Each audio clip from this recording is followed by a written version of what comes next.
everything's good on Facebook. Hello, everybody. How are we today?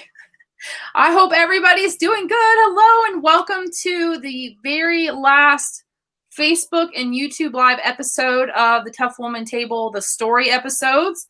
So as you guys come in, you're going to kind of see me looking down for a moment. I'm going to go ahead and share this episode out.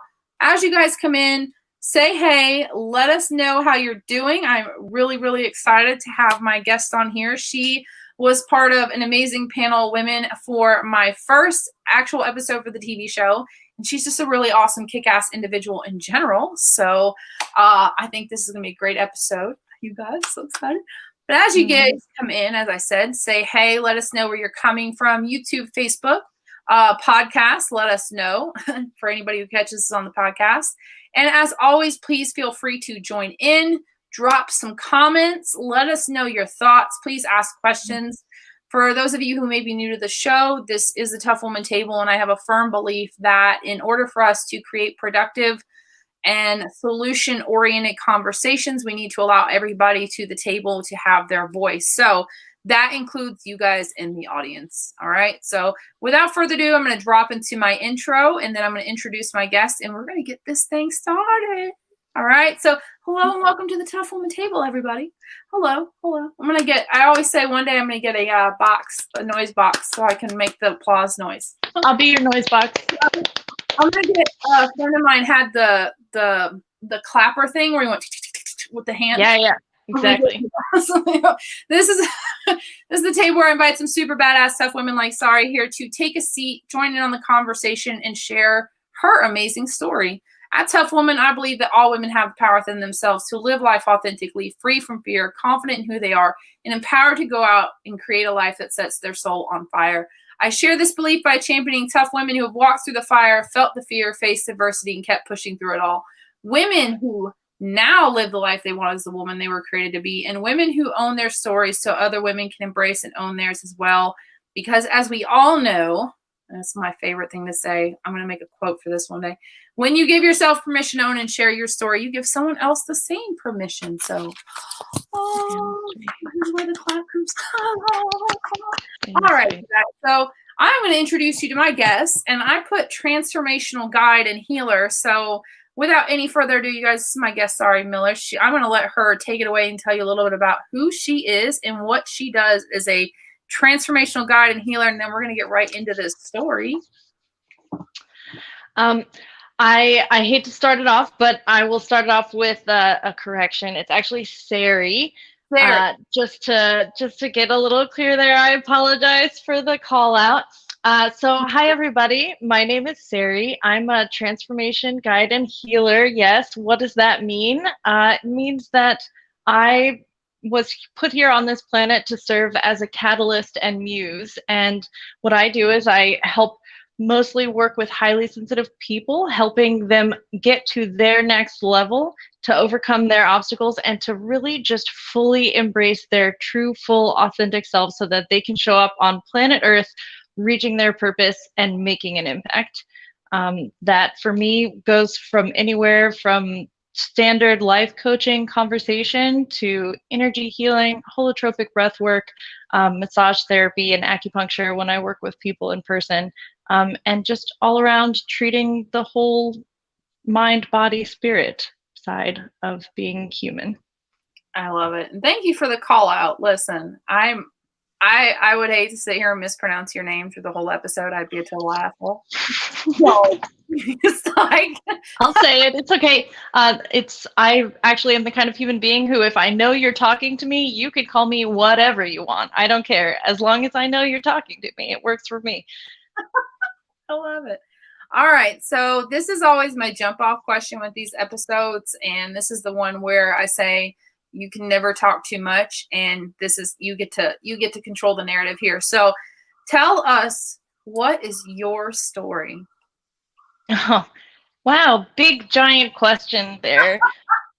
That is such a giant question, Ashley. All right. Well, so here I sit in Northern Oregon, working to serve people to help evolve this planet to our next level of vibration and healing, hopefully to some sort of peace past the fire that we're enduring currently. And when I look back at how I got here, it was indeed through a path of fire.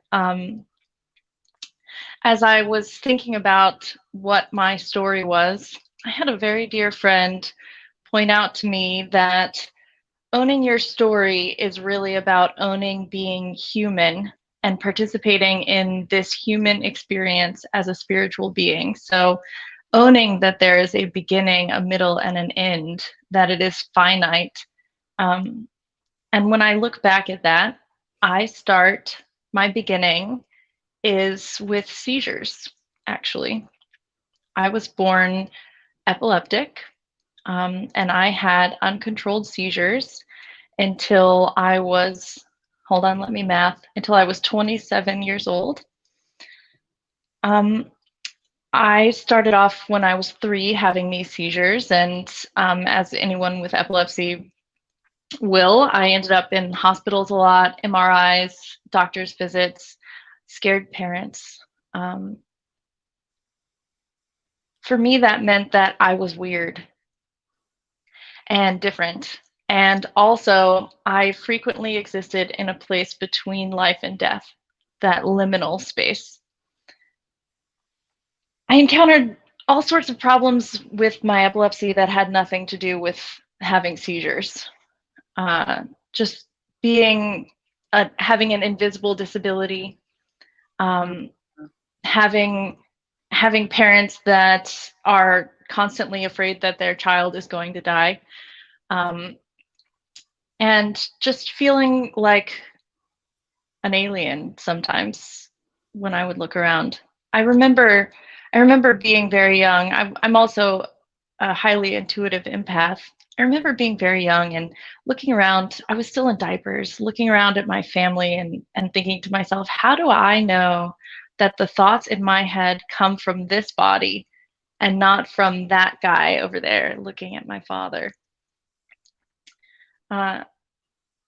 Being weird and existing in that liminal space set me up to be deeply intrigued by death and by dreams, and by the unconscious mind. And so when I look now where I'm at, focusing deeply on the shadow, on that which goes unseen, I really start with those seizures. I had a paraplegic stepfather when I was 11. He had this bumper sticker on his wheelchair, and it said, "Why be normal?" And I remember that bumper sticker and the conversation I had with him so clearly, because until that moment in time, I think I was deeply concerned with being weird, just feeling unusual.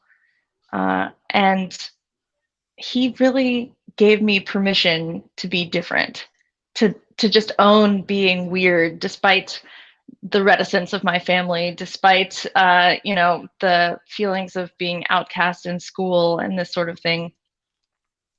And some combination of those things led me to live a life that looks something like starting with a dream and turning it into reality. Consequences be damned.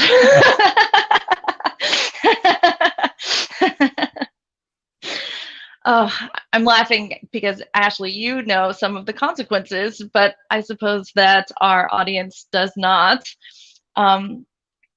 So inside of all of this, I was in some very abusive situations in my childhood. I started a dream when I was 12. I had a name for it. It was called The Great Escape. I wrote a book about it when I was 12, and it was me. Yeah, man, that's the kind of weird teenager I was. And it was a book about me, the redheaded stepchild, as it were, escaping from what I imagined to be, my version of hell, which was basically teenagehood for all of us. And I left home when I was 16. I had a friend who I wrote this book with, who years later said to me, "I can't believe you actually went, and everything that we ever said that we were going to do, you actually went and did it. Isn't that powerful? So, I don't know if I know another way. To me, the opposite, not doing it, just seems too tragic. You know, I also grew up reading a lot of books. Fantasy books, especially, were my favorite. And sort of the hero's journey, the archetype that you see represented over and over and over again in story, was always very, very potent to me. And I really felt like I just wanted to be the hero in my story, that I didn't want to be, that I didn't want the book to just end halfway through. I wanted to really own my adventure. I had no idea what I was taking on, honestly. And at 32 years old, I look at 16-year-old me who finally did decide to leave home. And of course, I had no idea what I was doing. I took off about a week before my 17th birthday, and I was well educated on my rights as a teenager in the state of Louisiana. I actually called the police to escort me away. I explained my situation and said, you know, I don't want to be here anymore, and I don't have to be, and you guys are gonna take me out. And they did. They escorted me out of my own home. And I started off at a friend's house that night, but within a week found myself sleeping under a bridge. What would follow would be 2 years of intermittent homelessness, interspersed with the incredible blessings and generosity of friends and sometimes total strangers. I would sleep on under 100 different ceilings my junior and senior year of high school. And I remember specifically, shout out to Kyle and Michael, who I don't think follow me anymore, this beautiful gay couple that took me in and to their tiny little 1-bedroom apartment and let me set a curtain up in the living room around a twin-size bed. So my whole room was literally the twin-size bed, and I would sit on it and do my homework and have my curtain there. I got into, my big focus was getting out of the state of Louisiana. So I got a scholarship to a college in Arkansas, which seemed really far then. And my first summer in college, still having uncontrolled seizures, I took off on my first cross-country road trip. I don't remember which states I hit, but I know I hit somewhere around 16 or 17 states that first summer.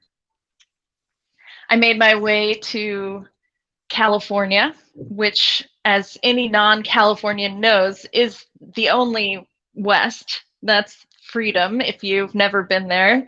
It's the land of the hippies and the weed smokers. And I went there looking for both of those things. Hey, don't lie, man. Don't lie about it, right? Just hey.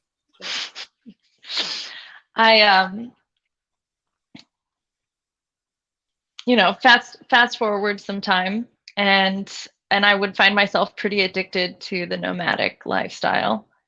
I ended up in Arcata, California, where I lived in a tree for a summer.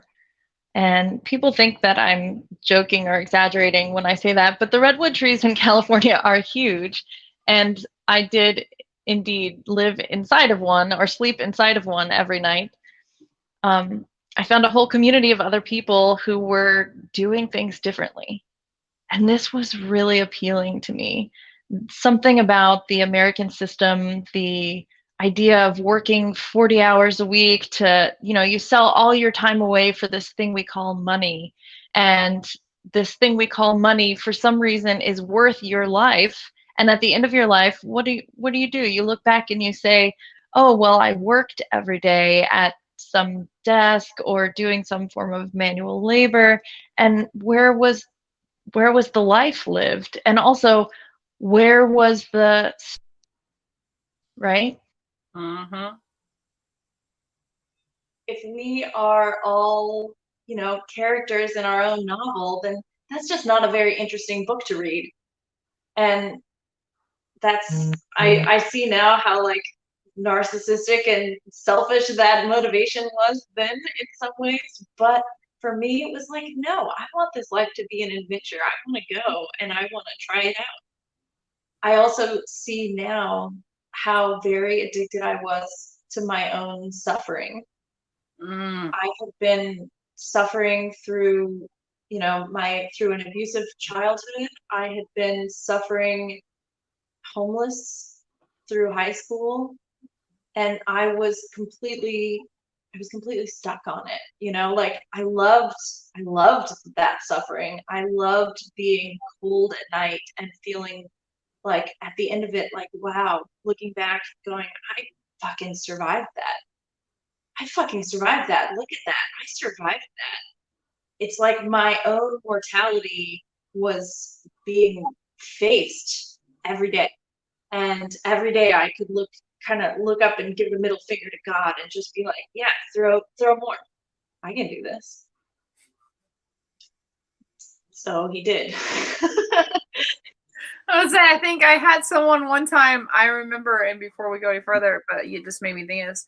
I remember when I started like awakening into my journey, and I don't know how much you'll resonate with this, but you get into it and you're like, you know what, universe, just give it all to me right now. Just come on, let's just do it all at one time. And I remember after waking up out of a 2-week, I don't know what the hell happened to me phase, where I'm just like, you say that and then it like the universe smacks you with a Mack truck and you're like, what the hell happened? You wake up, you're like, wow, I don't even know where those 2 weeks, but I remember going to a metaphysical shop when I was in Florida, and the woman was highly intuitive, and she's behind the counter, and I was telling her, she's like, why did you do that? And I was like, what? She goes, no, don't do that. She said, why would you do that to yourself? She said, that's just mean. She said, and I remember her saying, like, you get to control that. Like, you get to control this. So, and it's interesting I want you to keep iterating, but I think this will be an awesome spinoff for what we were talking about before on here, which is, enjoying our own suffering. Like that's something you don't hear about often. And I had to face that myself. Like you get addicted to the fight or flight. You get addicted to that chaos of your life because that becomes your comfort zone. But yeah, keep telling everybody a little bit more about as you went on, because you have some pretty, I feel like you have some pretty interesting things continuing to come up for you. Oh my gosh. Oh, you're muted.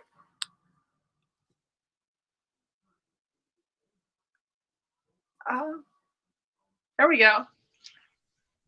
There we go. Sorry about that. That was from me turning my microphone back on, I think. So yes, first of all, yes, I absolutely do relate to your story. You do choose those things. And now I understand deeply how much we really do choose pretty much everything that happens to us in a certain way. And I have indeed called the almighty forces of the universe down to smite me. We get what we believe we deserve. And that's also part of why we enjoy suffering, right? Is because we believe we deserve suffering in some form or another. But also we enjoy suffering because, or I enjoy suffering. I enjoy suffering because I believe that it greatly increases my ability to enjoy contentment as well. That the duality of both, that being able to not just exist in uncomfortable space, but enjoy, appreciate, and value it, allows me to also exist, enjoy, appreciate, and value comfort and contentment and peace. How can you even see light if there's no darkness, right? That's very, very powerful and very true. Yeah. And I think, again, back to something that we were talking about before, it's really one of those things where I think we're so wrapped up in the end game, it's like getting to that final destination, and then you get there and you're like, okay, well, what's next? So we're never in that contentment. Something that's really resonant there is, that resistance to that resistance almost to that contentment, and that resistance when it comes up, and most people just fighting it, and that being part of the suffering, just like, and I think I made a note. It's like, we often struggle embracing the human experience. Yes, we do. And to be human is to suffer. To be alive and breathe is to suffer. It is not only to suffer, but that's part of the whole deal. That's part of the whole package. So if you're going to fully embrace being human, I do believe that means that you must fully embrace the suffering part of it, aging and death as part of being alive,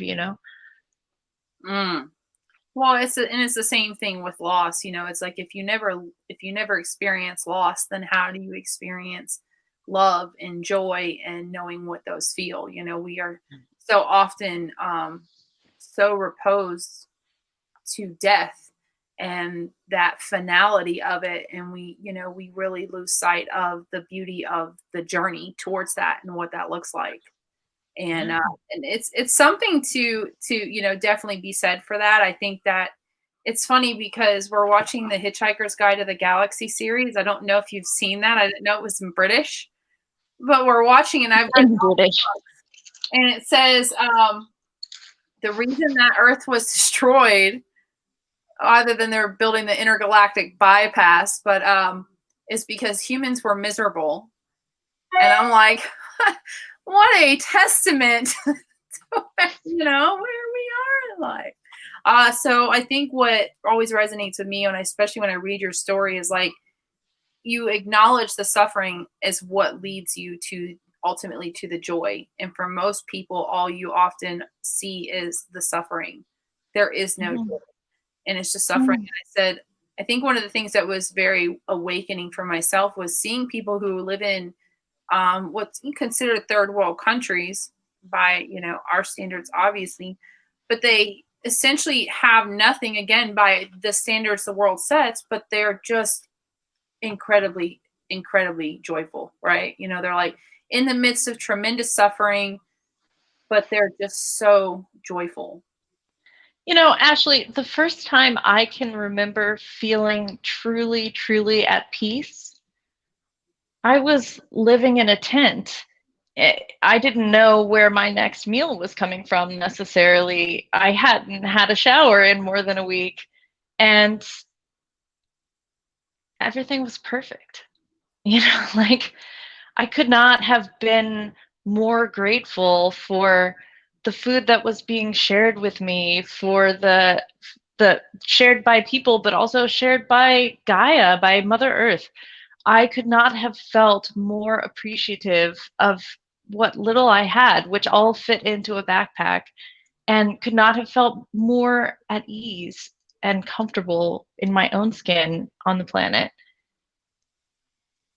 To me, I still think to this day that, the conveniences that were sold of modern life are what are so incredibly detrimental to this. So that view of third world people living in third world countries as suffering, I would say that they are indeed less comfortable than you are. Right? They are indeed less comfortable. But man, comfort is just not the most important thing. You had to be uncomfortable to be born. You have to be uncomfortable to wake up, to fall asleep even. Some people really struggle with falling asleep because there's that uncomfortable moment between wakingness and asleepness. So I suppose that leads well to where I went with this, which is to fully embrace living on the planet. I was really seeking a way out of the American system, a way out of what I called Babylon, which is this domesticated version of humanity that we've been sold. I had been in and out of the medical system. They had not ever found anything that would completely treat my seizures. I was on disability, full admittance now, that allowed me to do some of this stuff, receiving $600 a month to live. And I sort of took that and ran with it. I became a whitewater raft guide. I moved to Oregon, became a whitewater raft guide. I fell madly in love with the river the very first time I went down it. I was in love with the flow, but I was also just really, really intrigued by how incredibly unforgiving it was. That you could go on, and raft guides, especially raft guides, come at rivers and there's ego, there is so much cockiness, there is so much willingness and ability to be like, yes, Mother Nature, I'm going to dominate you today, I'm going to win over you today. And yet the river always wins, and any seasoned raft guide knows that. You start off with all of that ego and it takes nothing, and you're underwater and you could die in a heartbeat. The water is not stopping for you. You cannot control it. You cannot change it. So how do you succeed rafting down a river? You go with the flow. You find the current and you go with the current. You paddle with the current. And if you want to go into a class 4 rapid head on, the only way to do it is to gain a little bit more momentum than the river itself has. That's it. If you go against that flow, you're flipped. You're done. It's over. Well, that's loved it. One day when I go whitewater rafting, let me catch this. Let me catch this ahead of time. Well, it makes me always think about a visualization that I've always seen, and this to me has always been my visualization when we're talking about the struggle, essentially. Which, I love how you reframe that, it's just, they're a little less comfortable, they're more uncomfortable than you. And that's incredibly true. I think right now, especially, we are in such a beautiful representation of being thrown into being incredibly uncomfortable. Like, we have absolutely no choice but to be incredibly uncomfortable. You know what I mean? And there's something to be said for that, because this actually, well, before I go into this question, I do want to take a second. So how did, because I definitely want to talk about how we kind of bring on that suffering to ourselves and how we often negate the resistance as a lesson. But I wanted to take a second to ask you about living off the grid in Alaska, because what intrigued me also about your notes was you talked about eventually finding the ability to treat your own epilepsy, which led to your craniotomy in 2015. So I want to know just a little bit about that before we go into those other topics. Well, yes. So I became a whitewater raft guide, and the thing about tourism industries is they're seasonal. So outdoor recreation, whitewater rafting happens in the summer, and everyone I knew grew up in the Pacific Northwest, that they went and they were skiers or fishermen in the winter. I didn't have any of those things. And so I asked myself the question with my then husband. We confronted this together. What would my winter sport be? He was from Texas and I'm from South Louisiana, and I didn't see snow for the first time till I was 19. But I had a dog.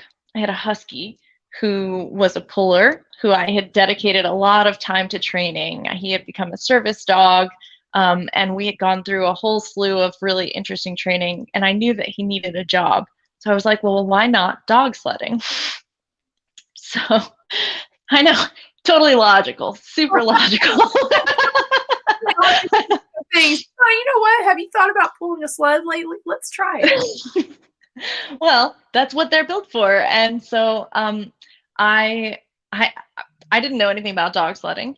So like I took it to this amazing thing called the internet, where there's just all these people there that are connected and just give you information for free. So I went to the internet and I started digging into dog sledding, this was like one of the many examples of my powerful manifestation energy, where I just decided that I was going to be a dog sledder, and 2 weeks later I was working for dog sledders. That's really as as straightforward as it was. It involved, eventually I found like a directory of dog sledders, and I just started calling, and I was like, I have no idea how to do this, but I want to learn how to dog sled. Can I like work for you or something?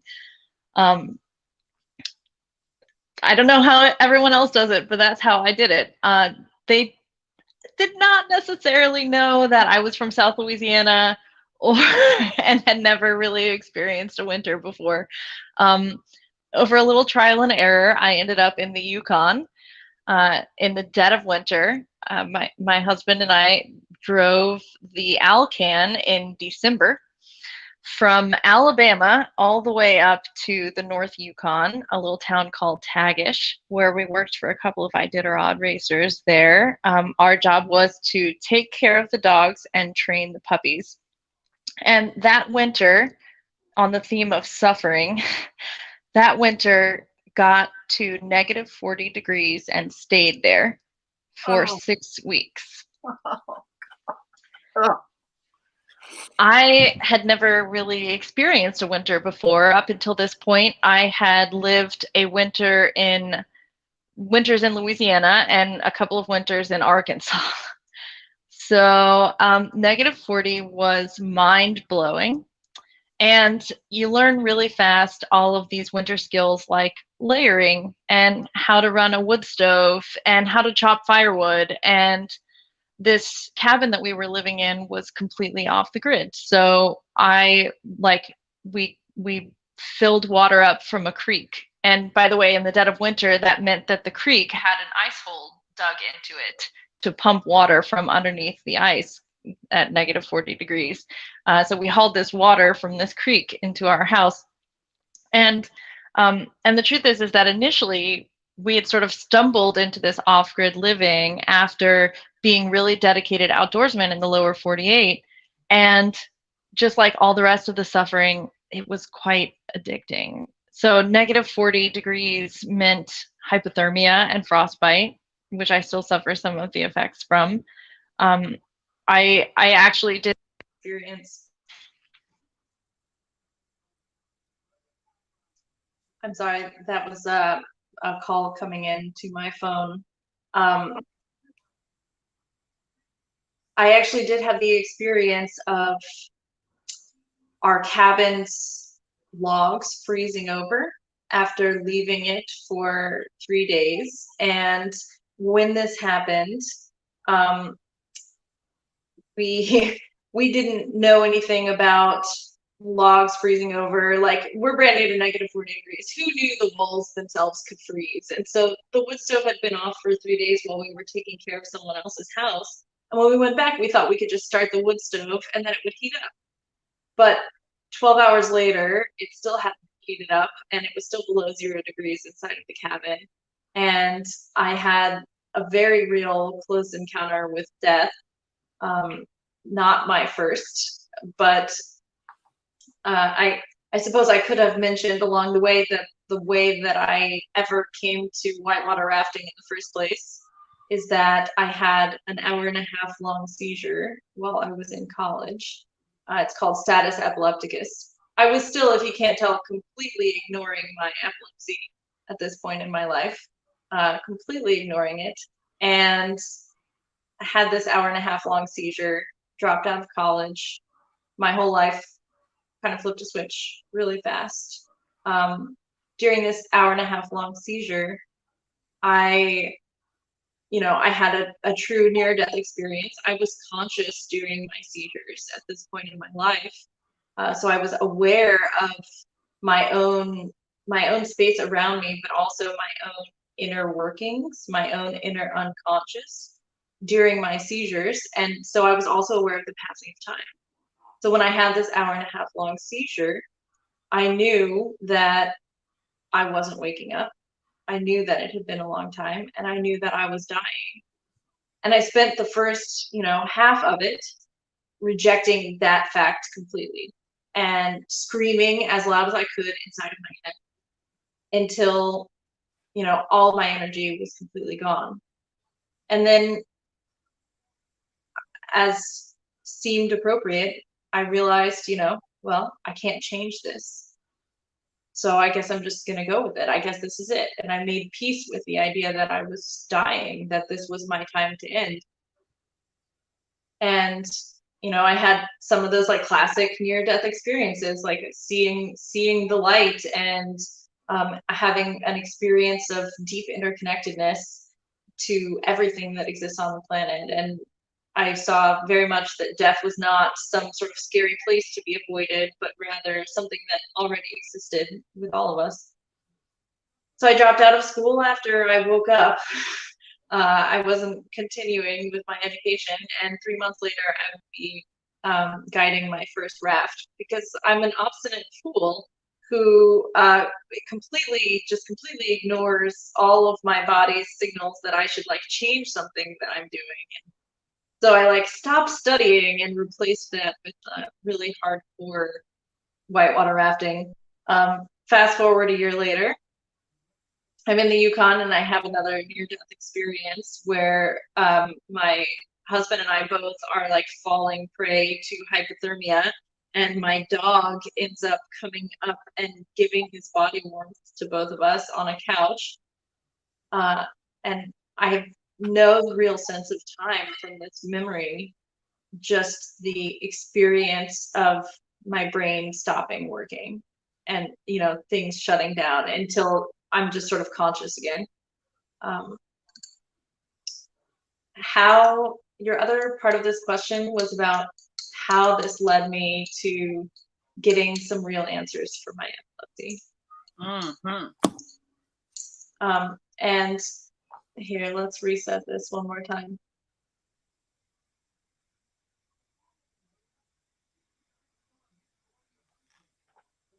So in the Yukon, I had to go and refill my medication, which was like the 6th or 7th type of medication that I was on, which wasn't any more effective than any of the others. But I took it because I was told to take it. I hated it. I went to a doctor in Canada, and it worked really differently than it does in America. I went to like this small town doctor in the Yukon, and this guy sat with me for over an hour. All I wanted was a refill for my medication, and I had really gotten used to hearing that from doctors, like, okay, here's your refill, go away. 10, 15 minutes, even as an epileptic patient, even dealing with neurologists, I was never face to face with a doctor for more than 20 minutes. And this guy sat down with me for over an hour.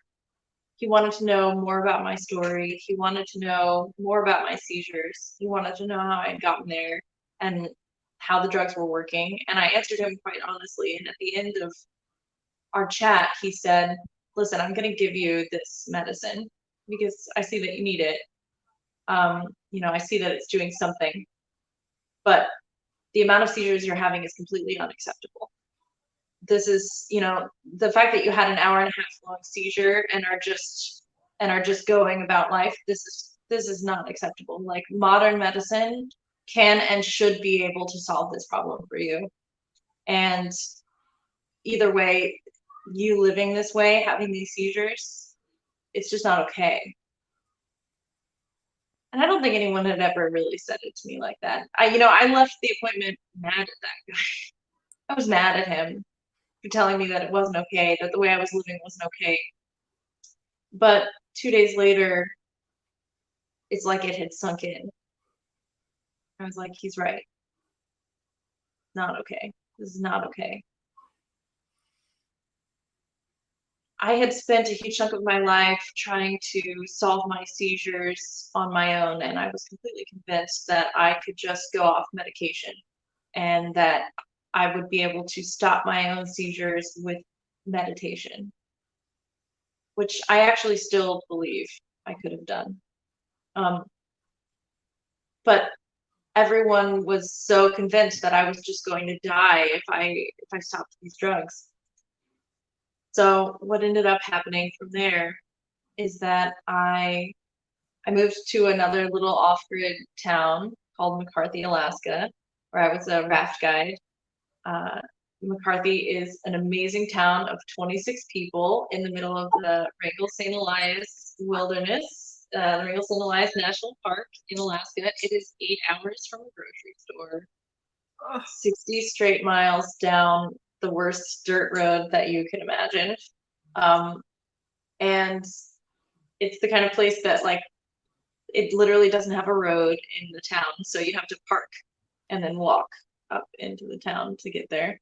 And I lived in an 8-person tent with an outdoor kitchen, you know, same sort of thing, hauling water, you know, outhouse and that sort of thing. Let's see if I can't get you back, because I think I've just lost you. No, I think I'm here. Do you hear me? Audio and set your piece. Can you hear me? Oh yeah. We got it. I can hear myself now. Let's see. Yay. Sorry about that, Ashley. You're good, man. It's what it's for, you know. Just raw. I had brain surgery after after finally deciding to confront my epilepsy full force. I was living in this tiny little town in Alaska, and I saw a neurologist who was like, your case is way, way beyond anything that I can possibly help with. Like an 1.5 hour long seizure. At that point, I was having 1 or 2 grand mal seizures a month and several little partial seizures where I would drop things, lose focus, or have sort of an out-of-body experience. And I would have several of those a day and was just existing that way. That doctor, being in Alaska, sent me all the way to Washington to get seen to a place called Swedish Epilepsy Center, where I finally met up with doctors who, over the course of a couple of years, through testing and MRIs, found what was something called a cortical dysplasia. It's kind of like a brain tumor in my head, and cut it out. That's the short version of the craniotomy.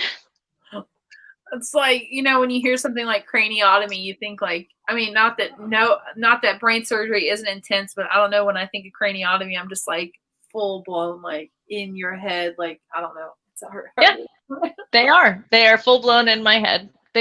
So a craniotomy, for me, what a craniotomy looked like is like this. Can you tell how big this is? So yeah. This is my hand. Okay, so they removed a piece of skull about this big from the back of my head. They took it out. Okay. They left it out for 10 days while they implanted electrodes directly into my brain. In this 10 days, I underwent what's called a video EEG, where they recorded me having seizures with electrodes implanted into my brain, so that with the skull piece removed, with like my head all wrapped up, so that they could identify the exact location to make sure that what they had seen on an MRI was what was happening structurally, physically in my brain. Then they did something called mind mapping, where with those same electrodes, they electrocuted my brain. And through that, got to see what happened. I was an experimental rat for the mind mapping, and I got to experience being a paranoid schizophrenic for one of these electrodes. I got to experience random physical sensations. I got to experience being electrocuted and just laughing maniacally like a crazy person. Like someone just electrocuted an electrode in my brain and boop, now I'm just laughing my ass off. And it's hilarious, by the way. I've always been really deeply interested in neurology, and because I was solving my own case of epilepsy. Everyone said, no, you don't have seizures. No, it's impossible for you to be conscious during those seizures. No, it's impossible that you are having this type of seizure. It's not real. I had this experience called cataplexy, where your version of gravity changes, your experience to gravity changes. And so I was, from the time I was 10 or 11, I was deeply interested in neurology, and I studied it in an academic way from the time I was about 15 on. So I'm incredibly well versed in neurobiology, neurophysiology, and also neuropsychology, which has to do with me looking into my own brain and saying, wow, are the seizures the cause of this? Is the medication the cause of this? Because it's all fucking with your head. And your head is the source of, not really, because your brain goes through your whole body, but your brain is the source of your experience, of your sensory experience. So if I wasn't normal, and if the experience that I was having wasn't normal, then what was normal? And what did that look like? I think that's a really good question. That most people, I feel like that's the journey, like, let's be normal. Like, let's go on this journey to be normal. And that parlays us out nicely into the question that I really wanted to talk about towards the end here. And so that the one thing that you talked about, and I'm trying to find it here. So, well, and actually we can talk about, oh God, I don't even have it. Okay, so about suffering breeds character and happiness and how we choose our own suffering. So tell us a little bit about your thoughts around that, because this is something, again, that I don't think we talk about very often. And when I was confronted with this, like, you like your suffering, I was like, what do you mean I like my suffering? Like, you think I like this shit? Like, I want to do this? And the woman dead ass looks me in the face. She's like, yeah, you like it. In fact, you love it. You're very much addicted to it. And so I think we, in the world right now, not necessarily the world, sorry, I don't want to speak for anybody out there, but observations from what I've gone through and what I've seen, we tend to, like you said, enjoy the suffering. So break that down for the people out in the audience who are going to hear this, because I'm sure people are going, what do you mean I like suffering? What do you mean people out there are suffering? That's what they like. Well, ultimately, we have our ego, which is this, our sense of separation from others. But the truth is like, you and me and everyone out there listening are incredible, magnificent, ginormous gods and goddesses of beings. And if you follow in alignment with some of the more Buddhist views that I carry, I am not just me, but I am also you, the plant next to me, the tea I'm drinking, the entire fucking universe, and I'm also God. I have created this universe. So I am all of those things while also having the experience of being a separate individual human being down here. Well, if I am also God, then I also created the suffering that exists. So I'm a student of Carolyn Elliott, and she says this all the time. I will use it here. Having is evidence of wanting. I have created my reality, quite literally in certain contexts. I make choices every single day. Okay, I am singularly responsible for my reality, because my reality is simply a result of the choices that I've made, the mindset that I have, the focus that I have, and the state of being that I am existing and relating to those things outside of me with. So I've called suffering to myself. The only evidence I need to have for that is that I am suffering. You can even look at the same things that some people would call suffering and not suffer from those things. So your suffering is your choice in two ways. One, very literally calling situations to you, or staying stuck in situations through your own choices. But also, how do you respond to those situations? You don't have to respond to something traditionally seen as miserable by being miserable. You could respond by feeling gratitude and appreciation and joy and goodness and wholeness and wonderfulness. You can look at any situation, you know, I think the one that I help people deal with the most is situations dealing with past childhood trauma and abuse. And you could look at that and you could say, my life is terrible. These other people did these awful things to me, you know, yada, yada, yada. And, or you could look at that same situation and say, well, wow, look at who I am today and what an incredibly full and complete human being that is, and how the healing journey that I have gone on from this trauma has created this magnificent person relating to other people. Thank you, trauma. Thank you, unfortunate situations. Like, thank you, all of these things that I had to overcome to climb to the top of this mountain, because now I'm sitting at the top of this mountain and the world is so beautiful.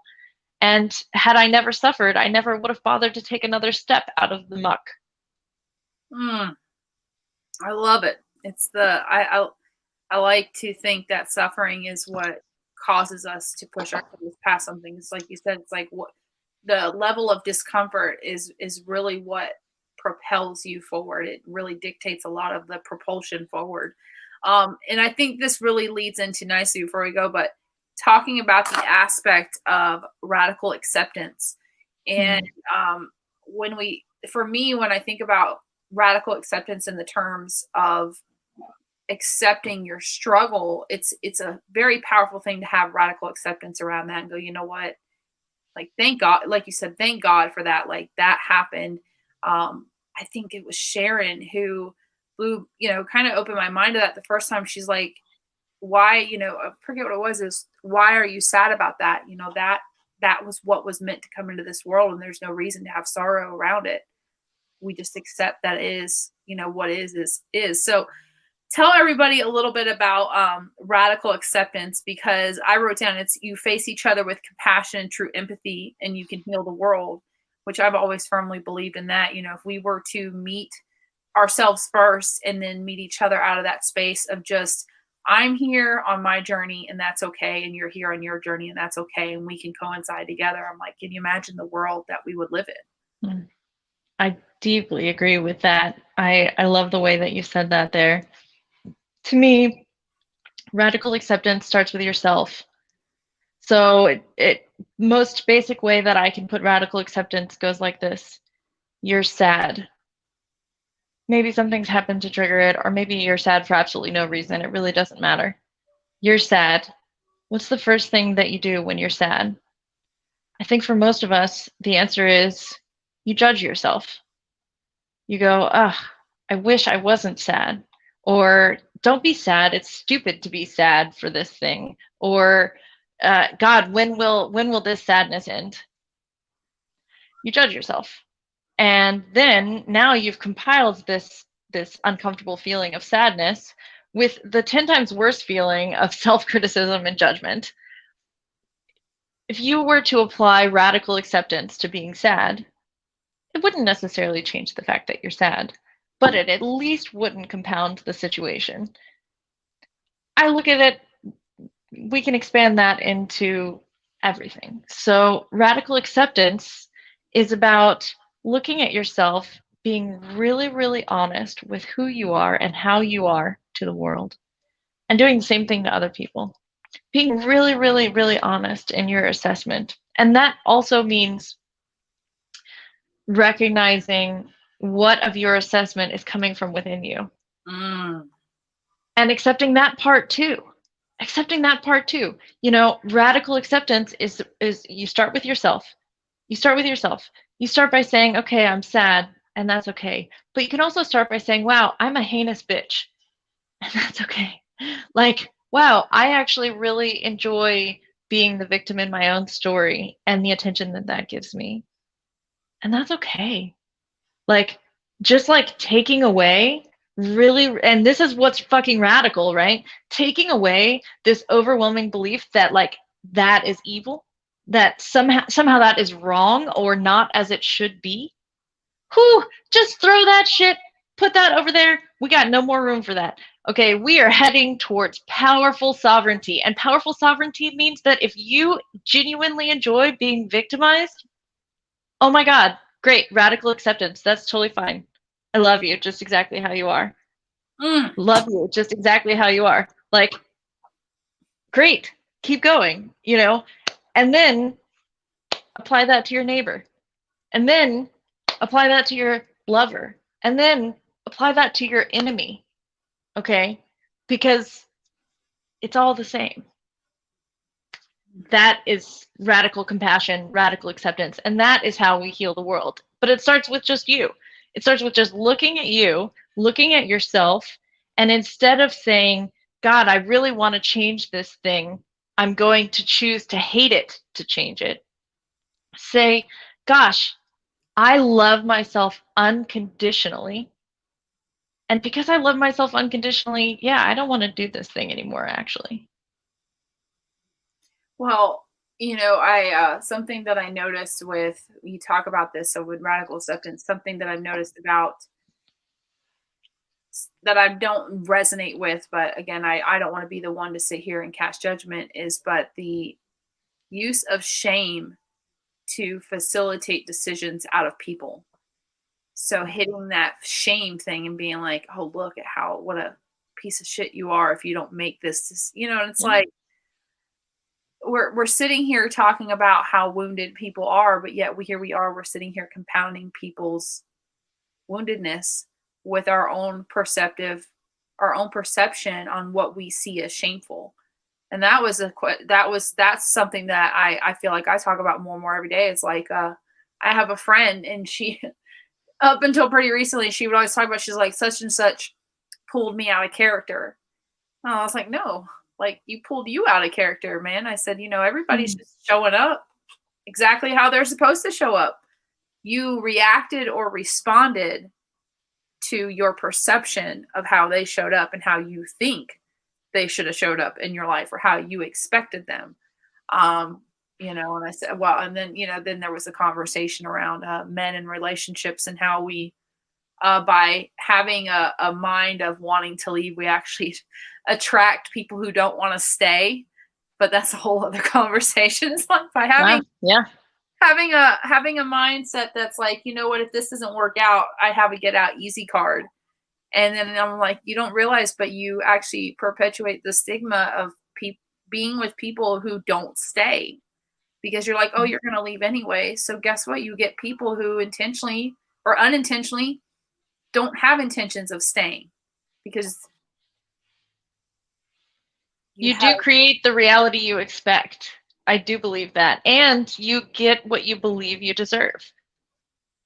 Yep. Oh my gosh.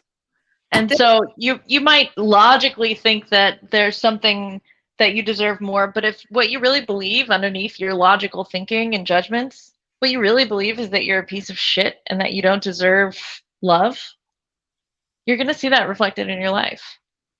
That's why exhuming those beliefs is so, so, so important. And that's what I help people do, is exhume these beliefs. And the reason that I do that is because I've watched how my personal beliefs, things that I had never looked at, even as someone who was deeply interested in personal development from a young age, things that I had never looked at, how my own personal beliefs created my reality and created my suffering. And later, when I was faced down with some of these things, one of the biggest ones was believing that I wasn't worthy of success or of being heard, which is something so many of us struggle with. And those beliefs create your reality. You will find evidence for that because beliefs demand to be reinforced. Well, it's like that saying is like, if you're bound and determined to find something, you always will. That's right. Be an optimist. Yeah, you're bound and determined to find something. You're going to find it. What it is that you're searching for is dependent upon you. So, all right. Well, we are at the end. These go by so fast. It has been really fast. I'm like, because the TV shows get ready to come. I said, oh my God, how are we going to pull off like a freaking 40-minute episode? I'm just like, oh my God, it's all good. It's gonna be amazing. I'm so excited. All right, so this is part of the episode. Actually, there's 2 pieces left. So the first one is, if someone came up to you, let's say you're giving a speaking engagement, someone came up to you and said, gosh, so much of what you've gone through resonates with me. I'm on a similar journey. what 3 pieces of advice would you give me for my journey?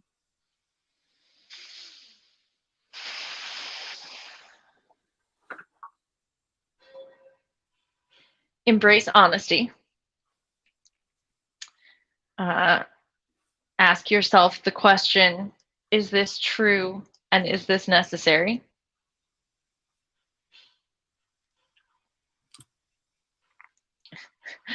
Train. So exercise, be physically active, keep your body in line with your mind and spirit.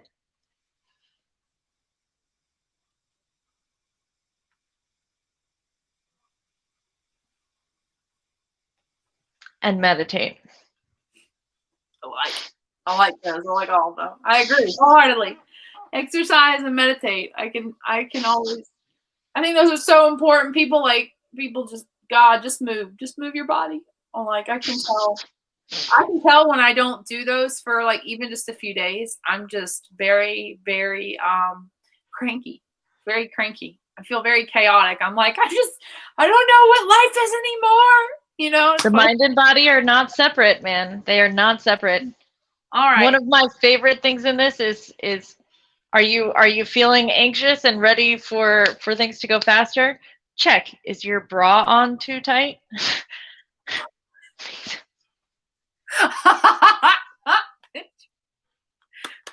I like it. Oh my God.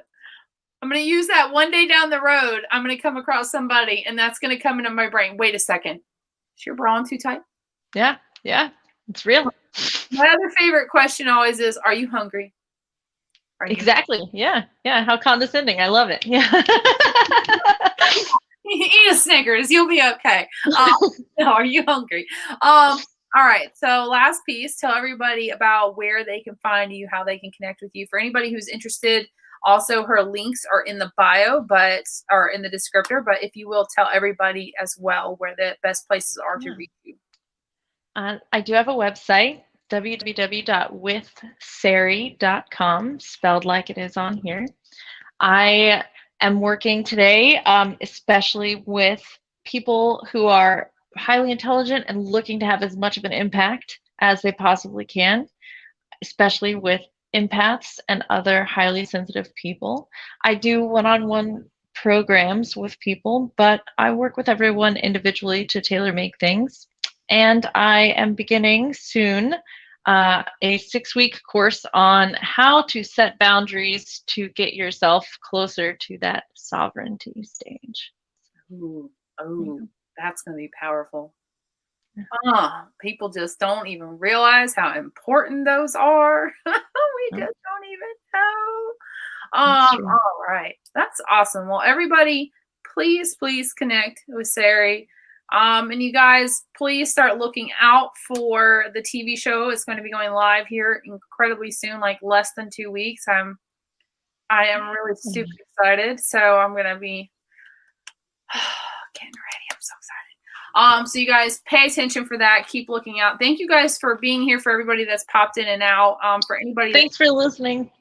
Yes, exactly. To your amazing story, man. I'm just sitting here and going I feel like I should have popcorn right now because it's just. First I was a river raft guide, and then a year later I'm, but it's something. It's a testament to be said. And I wrote this down. It's like we really struggle as people to enjoy the human experience, to just live life. I mean, we talk, like you said, we talk about a life well lived, but how many people can really look back on their life and go, yeah, I really lived. I understood the depths of sorrow and suffering and the highs of pure bliss and awe and joy. And, something that I want to say that we also lamented on was we take on all these pieces of what society tells us is a joyful and fulfilled life, only to come to that fork in the road that I think we all come to at some point, realizing that none of that stuff was actually anything we ever wanted. And once we are able to release that, then we begin to understand the true purpose of being here on this planet and why we chose to come back here. Because I don't think hopefully we'll get to do another show, but you chose to come here too. Yeah, exactly. That's exactly right. You chose to be here. I chose to be here. You chose to be here. We all chose. We're obviously crazy. We're obviously all crazy and fucked in the head. Not only did we choose to be here, but look, we are all here in 2020, you guys. And guess what? That was your choice. Just saying. You're ready to watch it.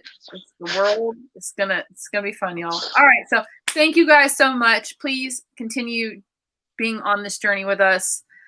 I am really excited for any way that this embodies out. So thank you guys so much.